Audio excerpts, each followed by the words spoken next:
He wasn't a scientist, a tycoon, or a born success. He was a broke salesman with no credentials and 2 failed sodas behind him. Yet during one of the darkest periods in American history, he created a drink with a strange formula and an even stranger name, one that would go on to generate billions. This is the untold story of how Charles Leiper Grigg, armed with nothing but persistence and instinct, built one of the most iconic soft drinks in the world. You know the brand. But the man who created 7-Up? Almost no one remembers how close he came to vanishing before turning an energy drink into billions. Salesman with no safety net.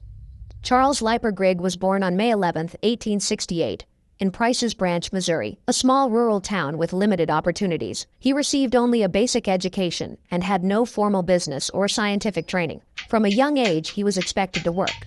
Grigg started out printing ads for local papers and later took on various sales roles, including hardware and ad space. These jobs didn't pay much, but they gave him first-hand exposure to how products were marketed and how consumer choices were influenced by messaging, not just quality.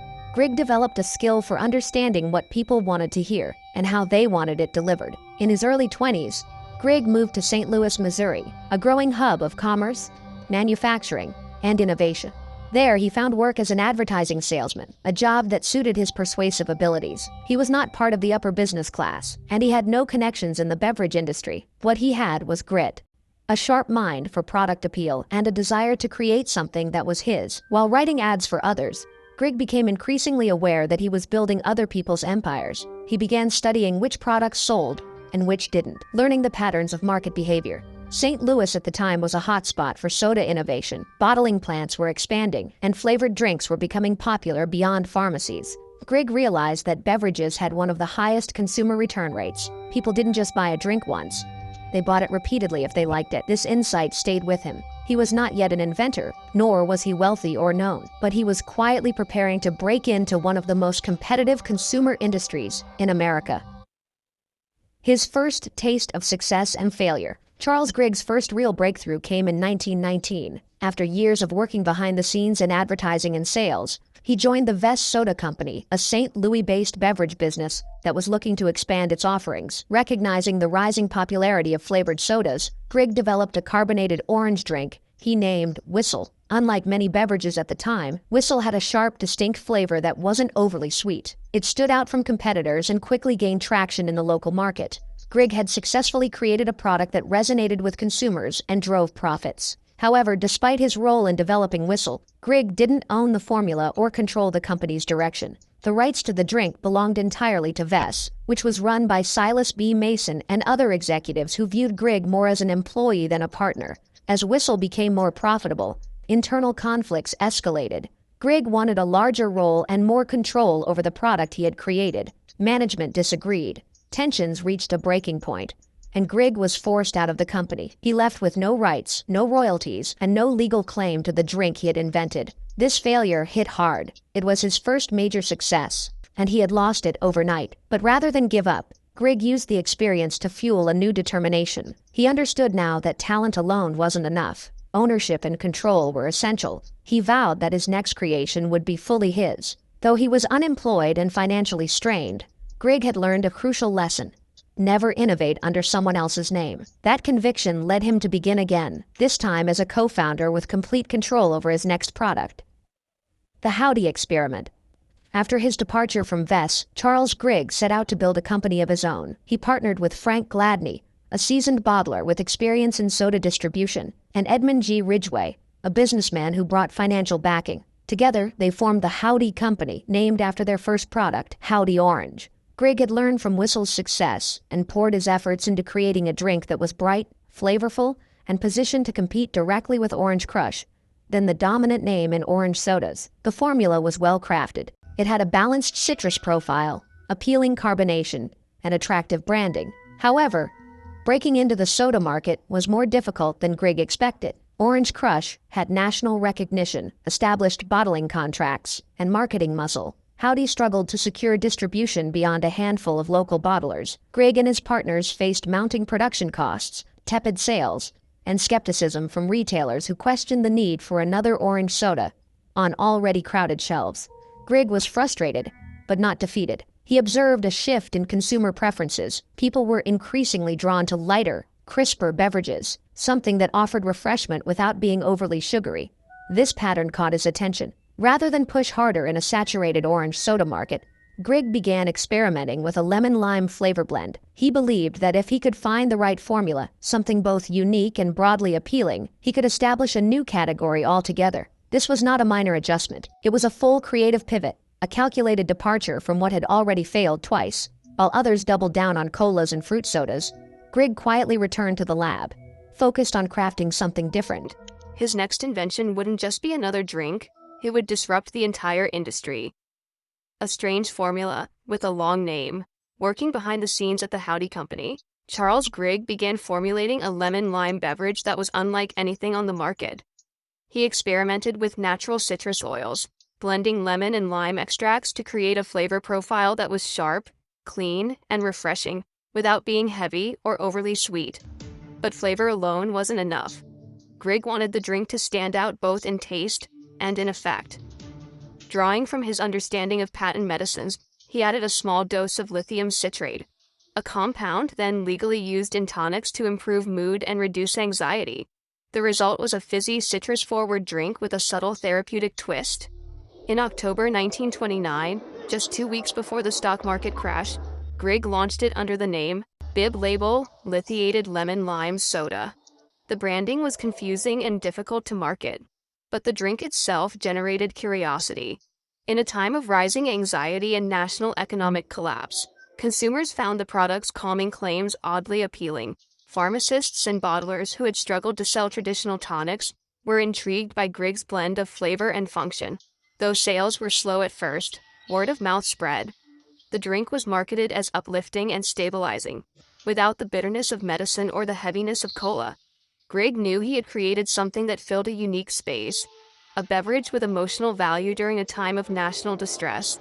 Despite the overwhelming financial turmoil of the Great Depression, Grigg held firm. He adjusted the formula, listened to feedback, and refined the drink's production. The only major problem was its name. It was too long, too clinical, and out of step with the brand's emerging appeal. Grigg realized that to go national, he didn't just need a better product, he needed a better name. 7-Up is born and America takes notice. By the early 1930s, Charles Grigg made a decisive move to rebrand his increasingly popular lemon-lime drink. The original name, Bib Label Lithiated Lemon Lime Soda, was a marketing obstacle.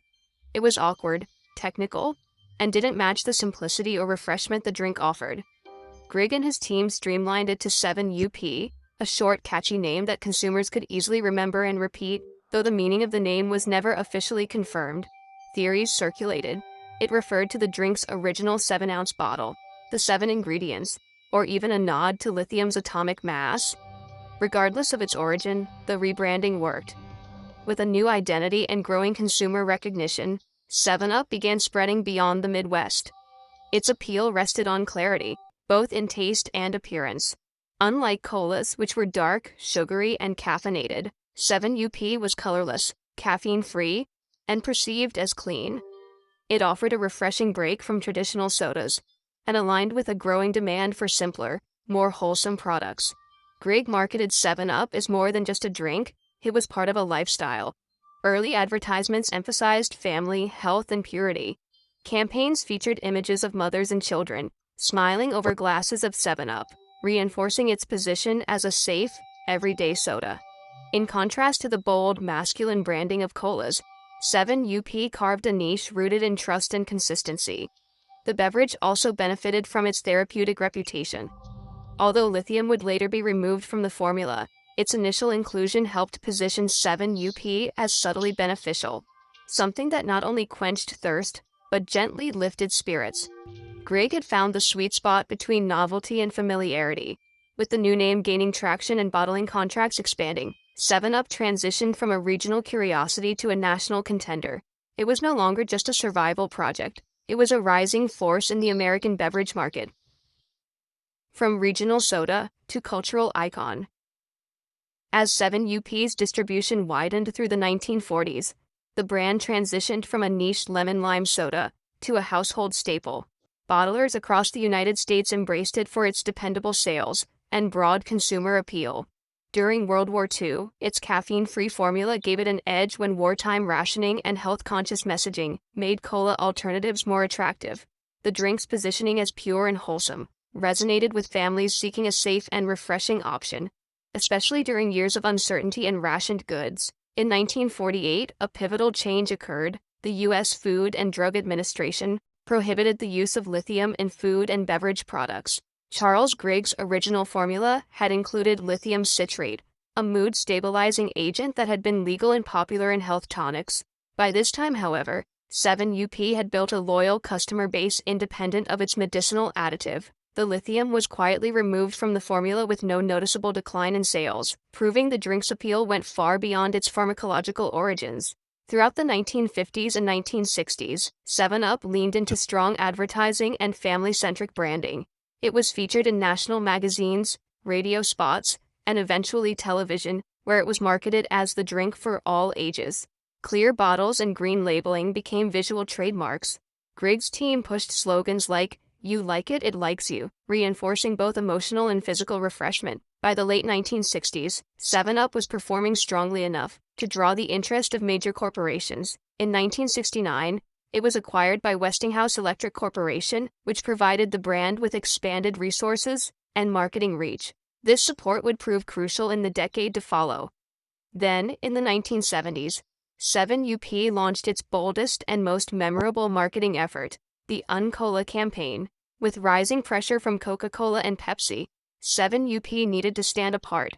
Backed by larger advertising budgets under Westinghouse ownership, the brand redefined itself by promoting everything it wasn't. It wasn't brown, it wasn't syrupy, it wasn't a cola. Instead, it was clean, crisp, and different. The campaign used vibrant, playful visuals, featuring lemons, limes, and tropical settings to highlight the drink's distinctiveness. The tone was rebellious and youthful, mirroring the spirit of the decade. By calling itself the Uncola, 7UP connected with a generation eager to challenge norms and try something new. It became more than a soda. It became a cultural statement. The Uncola campaign didn't just help 7UP stay visible. It made the brand iconic. Its fresh identity brought new attention, increased market share, and greater loyalty among younger consumers. It also laid the foundation for what came next, 7UP's transformation into a billion-dollar brand under the control of some of the world's biggest corporations. The corporate ladder to billions. Under Westinghouse, 7UP gained access to larger advertising budgets and broader distribution infrastructure, yet the real shift occurred in 1978 when the company was acquired by Philip Morris, the tobacco and packaged goods giant. With deeper financial resources and national marketing reach, Philip Morris streamlined operations, expanded bottling agreements, and scaled 7UP's presence in supermarkets, fast food chains, and vending machines. By the early 1980s, 7UP had become a core product in a growing consumer empire. In 1986, Philip Morris divested the beverage unit, selling it to private investment firm Hicks and Haas, which in 1988 engineered the merger of 7UP with Dr. Pepper, forming the Dr. Pepper 7UP Company. This consolidation created the third largest soft drink maker in the United States, behind only Coca-Cola and PepsiCo. The combined company brought operational efficiencies, national bottling networks, and increased market leverage. Over time, the business split further. PepsiCo acquired international rights to 7UP, distributing it in Asia, Europe, and Latin America. In the U.S., the brand remained under what is now known as Keurig Dr. Pepper, part of a multi-billion-dollar beverage portfolio worth $46 billion as of 2025. What began as a Depression-era drink created by a struggling salesman had become a globally distributed brand valued in the billions. The man was gone, but his invention had scaled into corporate history. Legacy of a man who sold flavor and belief. Charles Leiper Grigg died in 1940, just as 7UP was gaining national momentum. He did not live to see his drink on supermarket shelves across the world, nor witness the billion-dollar mergers and global licensing deals that would follow. Yet every milestone the brand reached was rooted in the business philosophy Grigg had developed through hardship. Own your idea, adapt when needed, and sell not just a product, but a feeling. He was not a chemist by training, nor a wealthy industrialist. He was a self-taught advertiser who trusted his instincts and understood people. Grigg's core belief, that consumers would respond to simplicity, clarity, and emotional value, shaped everything about 7 Up. From its early positioning as a nerve-calming refreshment during the Depression to its later role as the uncola that rejected industry conformity, the drink carried his original vision forward: be different and own that difference. His life story is rarely taught in business schools, yet it stands as a classic American entrepreneurial narrative. He failed twice. He lost ownership of one product and watched another stall in the market, but he kept building. And when he launched a product nobody expected to succeed, a lemon-lime soda with a pharmaceutical twist, he created a foundation that would grow into a global brand. Today, 7UP is produced in dozens of countries, appears in advertising across languages, and is part of one of the world's most valuable beverage portfolios. Its longevity is not just a result of clever marketing or acquisition strategy. It is the legacy of a man who refused to let setbacks define him, who turned a modest skill set into lasting influence, and who believed that even the most ordinary products could uplift people if presented with purpose. Grigg didn't just invent a drink, he proved belief can be bottled. What do you think about 7 Up? Tell us in the comments below. Thank you for watching. See you next time.